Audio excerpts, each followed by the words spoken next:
Bernie here, giving you the latest NBA news and rumors and also basketball opinions. And today, guys, we're actually going to talk about a couple of stories, and I really want to change the format of this video.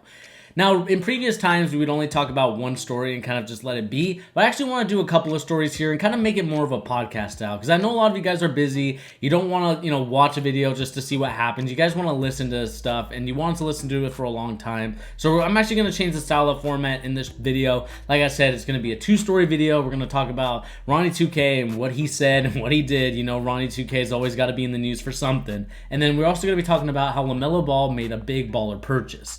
Now, before we start those videos, I actually just want to plug in a couple of things. The first thing I want to plug in is just, I want you guys to watch the NBA Draft Series videos and tell me what you guys think of them. What do you guys think of where I have these selections at? Like, I'll do a video of a mock draft of all these players, but I also just want to do an individual draft series for each guy and kind of talk about their strength, their weaknesses, and where I kind of see them fitting in the NBA. So like I said, go and check those videos out if you want to. And also go and check out our other content that we have on this channel as well. We have videos talking about, Steve Ballmer officially buying the Forum, making LA Clippers their new home. We're going to see what's going on with that story. But like I said, let's get on to today's stories and news topics. Now, the first one that we're going to be talking about is, of course, Ronnie 2K ripping on Demarcus Cousins on accidental livestream Boogie Cousins React. Now, we know that NBA 2K, the face of NBA 2K, it seems like, is Ronnie 2K.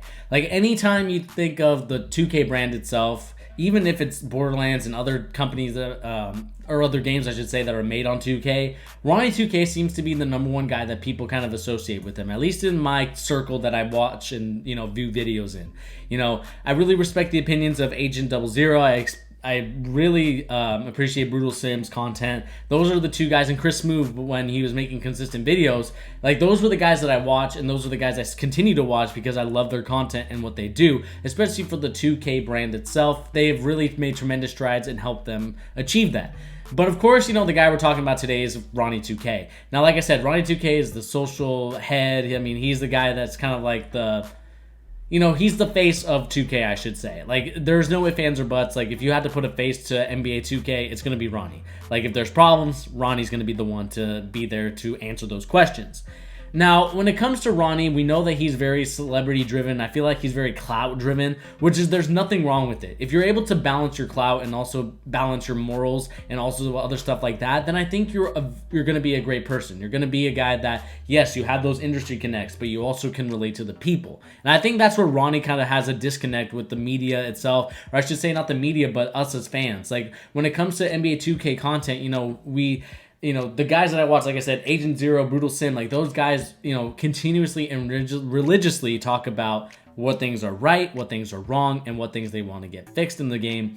But it seems like it falls on deaf ears. And we know that Ronnie 2K, he's a guy that really doesn't acknowledge it. I would say that LD2K, another guy that used to be the social media manager guy before I think it got a little bit stressful, which I don't blame him.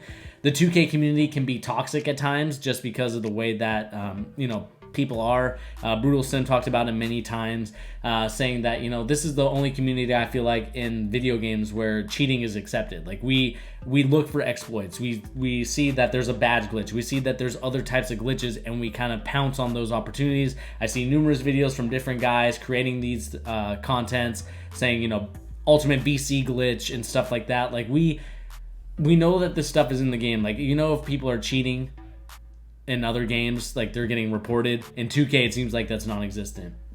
And, that might do the values and the morals of the company, and, that they're going to have to live with those decisions. But nevertheless, we're here to talk about what Ronnie 2K said on his live stream. So like I said, Ronnie 2K, he's able to get the social media stuff. He's able to get the celebrities, and that's something that he's really good at. Now, when it comes to Ronnie 2K, he was live streaming on his own channel. I don't remember what app they used or whatever he was using, but he was recording it, and he forgot that the camera's turned on. Okay, well, that at least answers that we only do 2 on Friday, and the rest. That's assuming that Cousins is such a dick. Like, I could see him just being like, I don't want to fucking do this. No way. Not to mention his matchup would be annoying too. It's NBA players that are carving out their time. It's not like. Anyway, let me join this call. Okay, bye. Bye.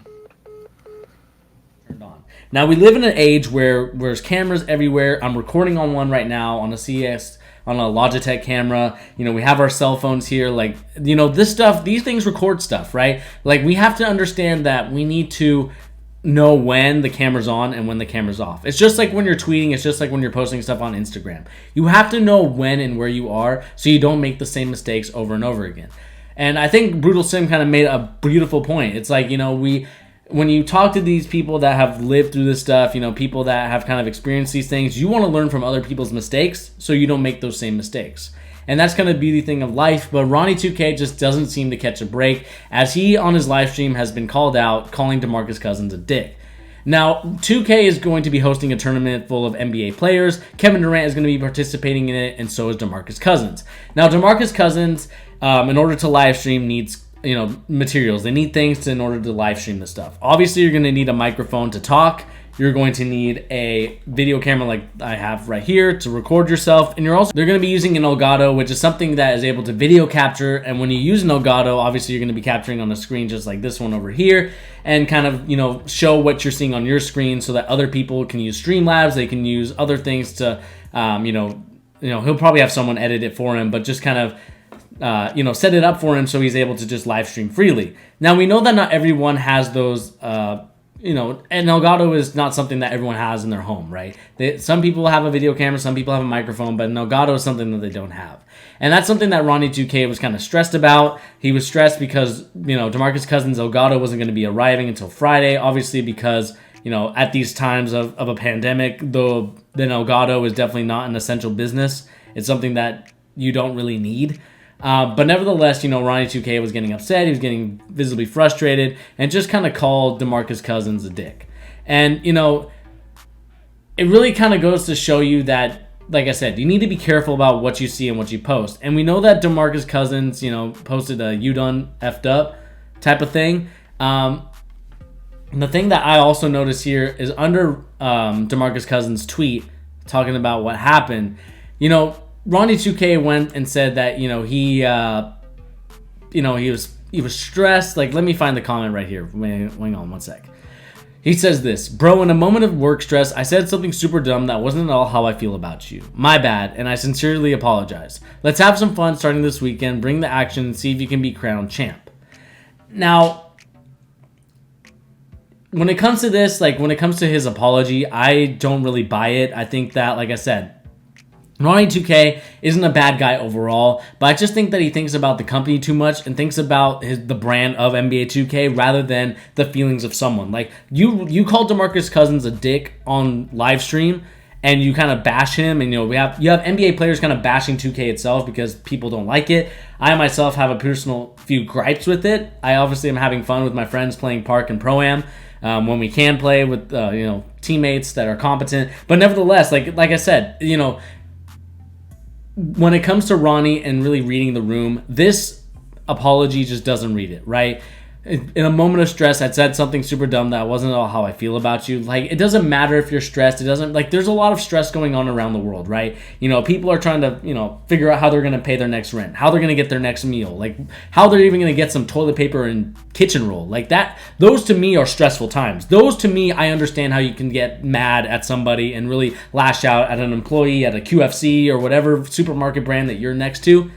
But, you know, calling Demarcus Cousins a dick because he doesn't have the Elgato and it won't arrive, and you don't think he'll know how to set it up, like, to me, that's just ignorant and rude. Like, Demarcus Cousins, you know, yeah, he's not playing right now. Yes, you know, we're kind of forgetting about him in the limelight, but nevertheless, he's still a human being, and that's not how you should treat someone. I know this is going to come off as preachy. It's going to come off as, you know, me saying, oh, why are you being this way about, you know, Ronnie 2K, but I have to come hard at Ronnie. Like, this is just something that, you know, like I said, I don't think he's a bad guy necessarily, but I don't think that he knows how to read the room, and he definitely doesn't know how to read it because the social media clout itself has really gotten over him, and I think that it's really affected how, you know, he views the community and how he views these celebrities. Like, he feels like he's on their level, but really, in all actuality, you're, you know, 2 or 3 steps below the celebrity, and it doesn't really, and to be honest, it doesn't really matter. But to the fact that Ronnie 2K kind of sells out for the clout, it just kind of goes to show you that he really doesn't read the room right, and he doesn't understand that, look,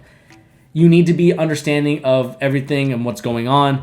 You really shouldn't have set this up within a week. Like if you set this up like 3 or 4 weeks ago and got it approved and everyone was okay with it and you sent them the materials that they needed earlier, then I can understand you saying, all right, Demarcus Cousins, you got to do a better job of, pulling up your end of the bargain. But nevertheless, it feels like this thing got set up super quick. It wasn't set up super easily. And I know that 2K is trying to, capitalize on this no sports market right now that's going on. We know that sports aren't going to be returning for a while. But nevertheless, it's something that you should really focus and understand that, look, these are stressful times for everybody. And I understand that Ronnie can be stressed. But at the same time, you need to learn to hold your composure and also learn to know when and when the camera's off, right? Like that should be the biggest lesson point for all you guys, out there that are trying to make YouTube videos, that are trying to live stream, that are trying to, be TikTok famous or Instagram famous. Like understand that you need to make sure that you close your apps. Like Brutal Sim said in his video. Like you have to close your apps. Like that's just no ifs, ands, or buts if you want to be successful in this business. Make sure you close your apps and make sure that everything is turned off and completely off. Make sure that you turned off your live stream. Make sure that you ended it because you could do something and say something dumb, just like a lot of people have done in the past. But let's learn from those people. Let's understand that, hey, if I'm doing a video or if I'm in a Zoom conference call, I'm going to turn my camera off before I even move. I'm not going to stand up and go to the bathroom. Like I've seen a lot of those videos and a lot of those things pop up. It's embarrassing. It's not, especially, if it's a CEO of a company or if it's someone that's very big up there on the company and they kind of see you do that, it's kind of a bad message for everybody around the company. And, this might be a video on shilling 101, but at the same time, I think that it's not a good look for Ronnie 2K to do what he did, right? He should have learned better. He should have understood, okay, I need to do a better job of making sure that everything's turned off and making sure that I don't crap on NBA players, make sure that I understand what's going on. And that's something I want you guys to understand as well. So leave your comments and opinions down below on this story. What do you guys think of Ronnie 2K ripping on Demarcus Cousins? Do you agree? Do you disagree? What is your take on Ronnie? And what is also your take on NBA 2K20? And also, what are you looking forward to in 2K21? Now, the next story that we're going to be talking about here is actually going to be LaMelo Ball. And if you guys haven't checked out my video on LaMelo Ball and what I think about him, let me know in the comment section down below, where do you guys see LaMelo Ball in this NBA draft? And go and check out that video as I talk about LaMelo Ball ad nauseum, learning his strengths, his weaknesses, and what I think he could be in this NBA future, what team I think he could go to. He's a guy that definitely is someone where you can see him being a superstar, all-star, maybe even Hall of Fame type of player just because of his potential and where he could be at as a 6'7" point guard. That is very enticing to a lot of NBA teams. Now, this is what the story goes on to say, and this is, of course, sourced by ESPN. Potential number 1 pick LaMelo Ball and his manager, Jermaine Jackson, have purchased the Australian NBL team, the Illawarra Hawks. As he told ESPN Thursday, we own the team. It's a done deal.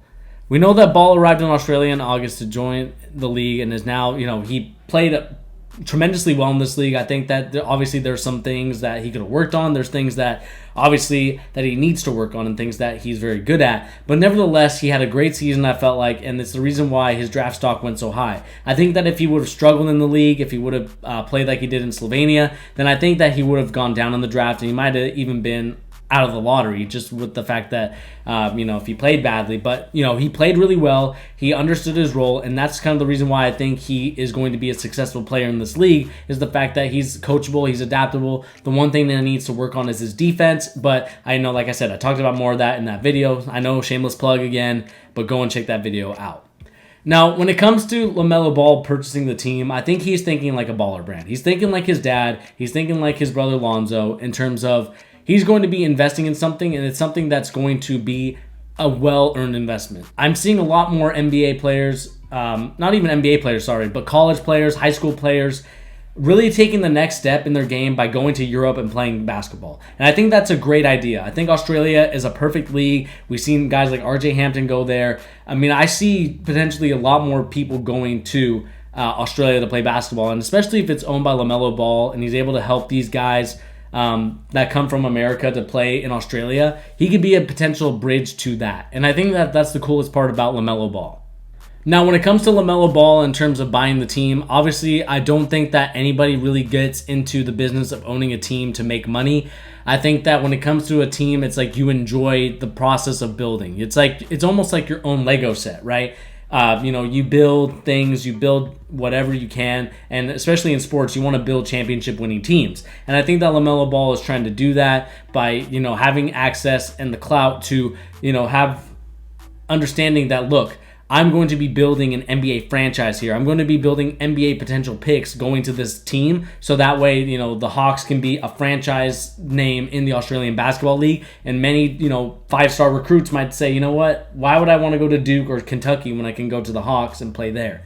Like, I know that, as when high school basketball, you can go from high school to the draft. That's going to be a different story. But nevertheless, I'm enjoying the process of LaMelo Ball growing up before our very eyes. He started out as the 16-year-old goofy kid who scored 92 points. And, a lot of people said, is he really going to be better than Lonzo? Is he going to be better than Jello? Like, a lot of people had trouble realizing that and had trouble, picturing it. Even I did at certain points, especially in the Slovenian league, watching him. I was a little bit worried, but, as he continues to grow and mature, you see that he's mature beyond his years. I think Lonzo is the same way. They're both mature, and they both, they love their dad very much, but they're not letting their dad control them.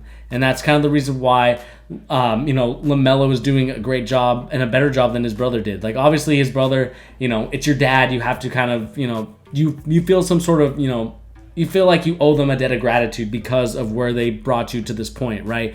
Your dad paying for your AAU games, your dad paying for your shoes, your dad paying for a lot of things, basketball trainers, all this stuff. And you feel a certain gratitude. But I think that LaMelo Ball, as he continues to age, realizes, my dad loved me. My dad did all these things for me, but I have to learn and understand that this is my own path now. I'm an adult. I even at 18, I don't think you're fully an adult. I think, like I said, 25 to 22 to 25 is when you fully, people starting to fully function their brains and they understand, like, okay, this is serious now. It's no longer dreams and expectations. It's more about attacking and doing.